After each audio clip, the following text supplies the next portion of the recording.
So wala pa ba kayo nito guys, ganitong cover? So madali lang po ikabit yan guys. Sundan nyo na itong gagawin natin.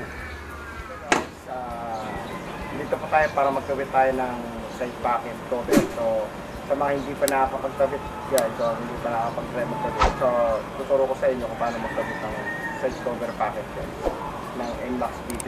So yun po, samahan nyo ako guys. Tara, kabit natin. So yun guys, bali dito sa side cover packet ng NMAX B3 guys, kung wala pa kayo, so bumili lang kayo sa online guys. So itong tutorial na to guys, para lang doon sa mga hindi maalam magkabit. So kaya ginawa ko itong video naman guys. So papakita ko lang sa inyo paano ikabit guys, kasi hindi naman lahat marunong magkabit guys. So yun po, madali lang, simple na ikabit. So ipakita natin guys. So ito po yung nabili ko sa online. Yan, so set ang tatak nito guys. Bali ito, check po ang tatak niyan. Yan guys, bali check ang tatak nito.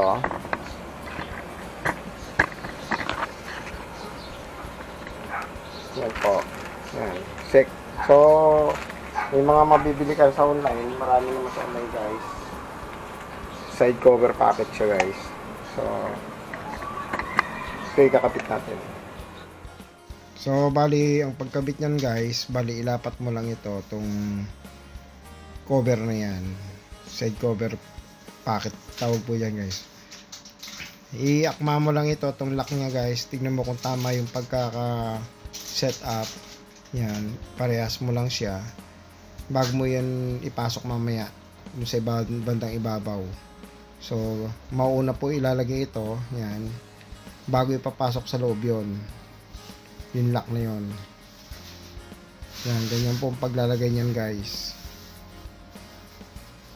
Medyo tiyaga lang po ang paglalagay talaga niyan, tsatsagain mo lang kasi minsan mahirap po i-shoot dun sa pinaka clip niya. So naka clip po kasi paikot yan, clip lang yung naglalak sa kanya. So ganun po yan, bali dahan-dahanin mo lang po ni itulak pataas. Kailangan magparehas yung lock tsaka yung magtugma dapat yung lock, magpangita magtugma yung lock tsaka itong cover guys. So ayan guys, bali malalaman mo rin kung lalapat siya kasi tutunog po yung clip guys once na nailak mo siya. So paikot po yan na ganun ang gagawin mo. Bali kapag nailagay mo na yung isang side guys, dire-diretso lang po yan na paikot ang gagawin mo. Hihilahin mo lang pataas lahat para mag-lock siya. Ganun lang po. Yan. Yan, ganyan lang po ang gawin.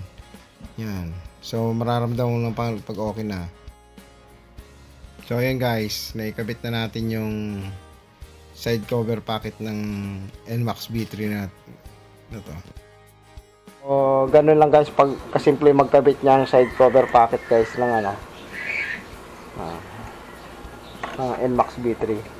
So naka-clip lang siya. So ilapat nyo lang, una ilapat nyo ito bago nyo ipasok yung lock, tapos i-din yung ganun guys, papasok na yan.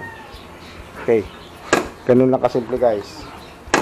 Tapos po natin kabit yung side cover packet ng NMAX B3 TechMax. So sana may nakuha kayong kalaman sa vlog ko na to. Thank you for watching. Please like and subscribe to my YouTube channel. Thank you.